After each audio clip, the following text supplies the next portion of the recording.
அனைவருக்கும் இனிய காலை வணக்கம். 20ஆம் தேதியில் பிறந்தவர்கள், குறிப்பாக 20ஆம் தேதியில் பிறந்தவர்களில் மாவீரன் அலெக்சாண்டர், ஹிட்லர் இவர்கள் வீரர்களாகவும் இருந்திருக்கிறார்கள், கொடுங்கோளர்களாகவும் இருந்திருக்கின்றார்கள்.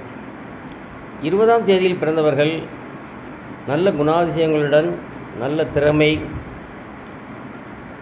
தெய்வ நம்பிக்கை, செய்கின்ற செயலில் நேர்த்தி அனைத்தும் இருக்கும். அவர்கள்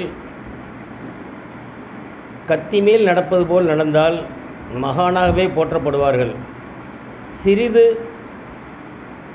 சுயநலத்துக்காக மாறினால் அவர்களுடைய வாழ்க்கையில் அவர்களுடைய பெயர், புகழ், கீர்த்தி அனைத்தும் சிதறிவிடும். இந்த பெயர், இந்த தேதியில் பிறந்தவர்கள் சுயநலமின்றி நேர்மையாக ஒழுக்கமாக இருந்தால் நல்ல முன்னேற்றத்துக்கு உண்டாவார்கள். நன்றி.